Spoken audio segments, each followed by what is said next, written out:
sciatica. That's a nerve condition that can affect your back, your glutes, your legs. He's not been traveling with the team since his diagnosis while he recovers. And Shams reported on Wednesday that he's not going to go on the Lakers' 5-game upcoming road trip.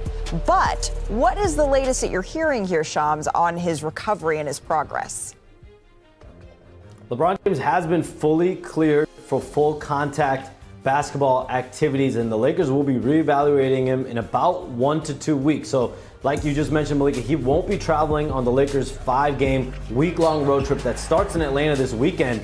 But this now sets the stage for him to progress to 5-on-5 live action, potentially as soon as next week, maybe with the G League South Bay team. He has been doing individual work. I'm told even some one-on-one action recently. But the next step for him is to do 5-on-5. It could come next week or when the Lakers come back from their road trip on November 16th. Then maybe you see him get in with the main team. But the Lakers and LeBron James are still operating that he will be making his season debut at some point here in November, around mid-month. But listen, we're in uncharted territory with a player that's about to turn 41 next month and in year 23. Oh, yeah. 1 to 2 weeks is what you had posted on social media for a reevaluation. So we are inching closer to seeing LeBron James make that historic debut this season. Shams, thank you so very much. I want to bring it inside our Los Angeles studio here with Bobby Marks and Kendrick Perkins. Perk, we're here and we're one step closer to seeing LeBron after what we saw last night. I bet we are. I bet we are. I want to come back too. After watching the Lakers look like eye candy, yeah, he want to come back.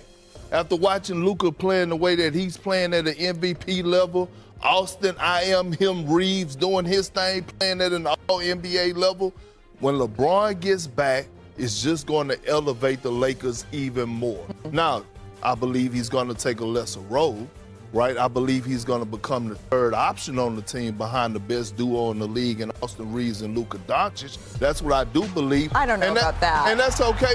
I mean, look, that we could debate this another day. Here's why I'm saying this. LeBron James could impact the game in so many areas. Do I think he needs to be the primary ball handler? Absolutely not.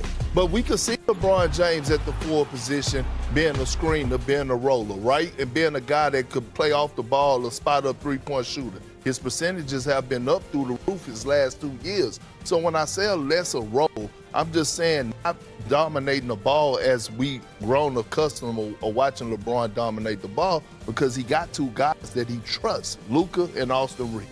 I think what's it going to do to the starting lineup? I think that's going to be the biggest question here. Sure. You're probably going to see Mark Smart likely come off the bench now, who's now been starting. You put LeBron next to Jamar. It's basically the same lineup we saw last year. Now you just take Jackson Hayes out and put DeAndre Ayton here. But here's the deal, Perk.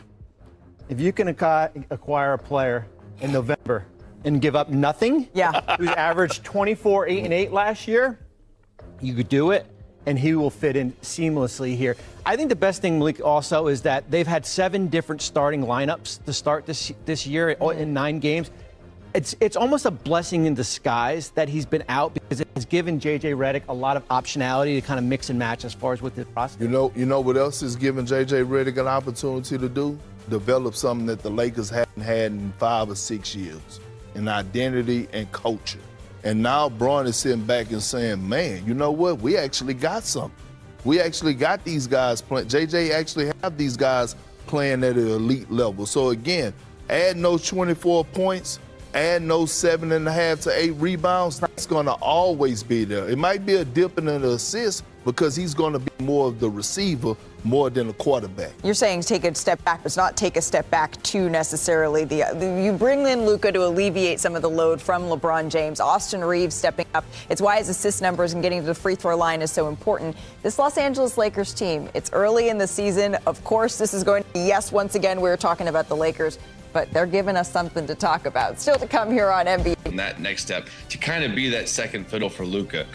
A guy like Marcus last night, his value is not just on the offensive end, although he did play a great game last night, kind of setting up the offense, playing point, allowing Luka to play off the ball a little bit, knocking down some shots. But his value is his defense. The way he played so physical with Wemby, pushed him out away from the hoop. He's such a nuisance, man. He creates the contact and then he sells the contact the other way. and it's a talent, and it's unbelievable how good he is at doing that. And Lou touched on it, but DeAndre Ayton, I mean, by no means did he get guarded last night like Wembanyama did, but he played better. He outplayed Wembanyama statistically last night. He was a presence. He was physical. He was efficient. He doesn't take bad shots. You kind of know what you're going to get with him offensively, which is always a good thing. You never want those bigs that are demanding the ball, that want the ball when it's not their game. Doesn't seem like he's doing that, at least right now, early with the Lakers, the way Austin's playing, the way Luka's playing. So this was a great win for the Lakers without without Reeves. The Spurs are obviously banged up too. They're still missing some key players, but this was a great early matchup of two teams that are really, really good. Yeah. You know what else? It was awesome in the building. No, go ahead, Lou. No, I just wanted to say one more thing before you ask Beetle her question. Give JJ Redick some credit because he put DeAndre Ayton in the corner for some possessions to take Wemby away from the rim, and they had a lot of success with that. That's an adjustment inside of the game that a lot of teams hadn't really figured out. Like, you know what? I'm going to put the guy that you're guarding, I'm going to take him away from the rim, and that way we can open back up the lanes again. And they had success early in their game because of that. So shout out to JJ Redick for that. And I think the Lakers obviously watched that film of Phoenix of how they guarded Wembanyama because he's too good, he's too long, he's too big. Their teams aren't going to let him just play straight up. They're going to try and get him in the half court, push him out and be physical and just throw double teams at him and let him, not beat you. And that's exactly what they did. And they still had a chance, obviously, last night. And Beto, I'm watching the game last night, and I know you're there, and you see the Marcus Smart inbound violation, which when you watch it, there's nobody back there. He didn't have to do this. I get it. He was trying to get it in there. But first of all, did your heart break when you saw that he missed the first free throw? And did you think he was going to make the free throw? Because he had a great game. Yeah, no, he came out on fire, actually. I even joked early on in the first quarter with Sean Elliott and Jacob, I was like, oh, this could be a champagne night, randomly. Yeah, that first one you're not supposed to miss. So that was a little bit of the fact that they even had a shot at the end because of the Marcus Smart violation was sort of a catch your breath moment. That building was crazy electric. The Dodgers were in the house. Obviously the normal number of celebrities were there.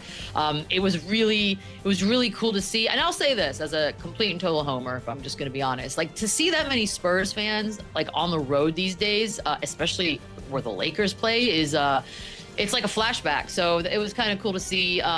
But man, yeah, there was a second where I thought, oh, they're going to pull this one out. But great win for the Lakers, you guys. Is that the bigger person? Is that what they do here? Yeah, 100%. It was a great win. And by the way, I just want to tell you guys, Brian Wright, GM for the Spurs, loves the show. Had nothing but great things to say about there us. We go, Brian Wright. You know what I'm coming to realize? All PR people watch our show. All of them. Anytime we say something He's incorrect, the GM. I'm like, yeah, but they're getting reported by the PR guys. So shout out to PR, everybody in the PR sections of every team that's watching Running Back. We appreciate it. Yeah, I love it so much. Yeah, look, we can talk some more Luka because even before the game started, you're like, is this going to be one of those nights? It's always interesting to watch him live, and you don't always get to see all of the complaining when you watch on TV because his camera's not necessarily always right on him, but he does it.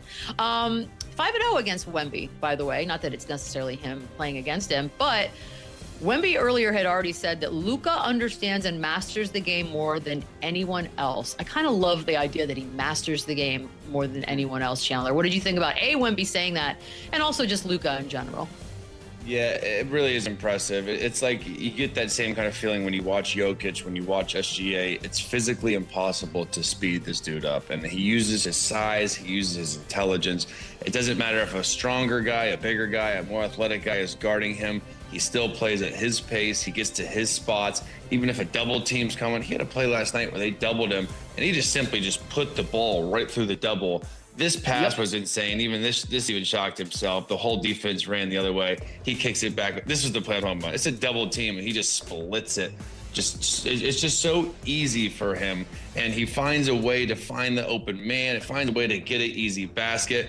As ball dominant as he is, he usually makes the right decision. You can't speed him up. You can't put a bigger guy on him because he's too quick off the dribble. Can't put a smaller guy over on him because he'll post you up and he sees right over the defense. He really is a wizard with the ball. The foul calls last night were brutal. the complaining, he'll get a call and still let the ref hear about it. Like I wish he would simmer a little bit on that, but it's a little bit painful. But the way he plays, and like if I played, I'd want to play with that guy.